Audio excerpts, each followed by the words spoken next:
Naam, habari za wakati huu, karibu tena. Hapo awali nilikuhabarisha kinachoendelea mahakamani hapa baada ya viongozi wa Chadema na wanachama wote wa Chadema kususia ukumbi na kuamua kutoka nje ya ukumbi baada ya polisi kuzuia watu kuingia ndani ya chumba cha mahakama kutokana na kile ambacho Hilda Newton alikuwa amekiandika kupitia mitandao yake mbalimbali ya kijamii.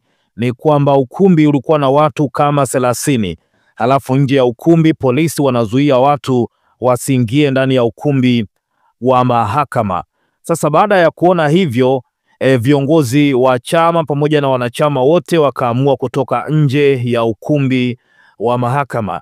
Lakini muda huo huo pia majaji wakawa wamefika wote watatu mahakamani, lakini pia Tundu Lissu alikuwa ameshafikishwa kwenye chumba cha mahakama tayari kwa kuendelea na kesi, lakini kwa upande wake Tundu Lissu akagoma kuendelea na kesi mpaka watu wote ambao wamezuiwa kuingia kwenye chumba cha mahakama watakaporuhusiwa kuingia ndani ya chumba cha mahakama. Lissu amesema kwamba hataendelea na shauri lolote mpaka pale watu wake wote ambao wamezuiwa nje watakaporuhusiwa kuingia ndani ya ukumbi wa mahakama. Sasa kilichokuja kutokea ni kwamba Hilda ametuupdate hapa pia kwamba majaji wameamua kesi iende mapumziko mpaka saa 5. Hii ni kutokana na kile ambacho kimetokea asubuhi hii. Hilda ameandika, baada ya viongozi wa chama na wanachama wote kutoka nje ya ukumbi wa mahakama, ukumbini wamebaki mapolisi, majaji na mawakili wa pande zote. Mheshimiwa Lissu amewaambia majaji kuwa kesi haiwezi kuendelea bila umma kuwepo humu ndani.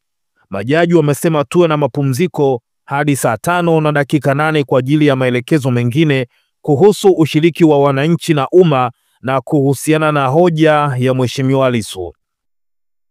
Nafikiri kuna nia ambayo inapangwa serikali pamoja na vibaraka wake kuhusu shauri hili. So tukutane hapa saa 5:08, kaandika hivyo Hilda Newton, na watu wametoa maoni yao hapa wengi sana.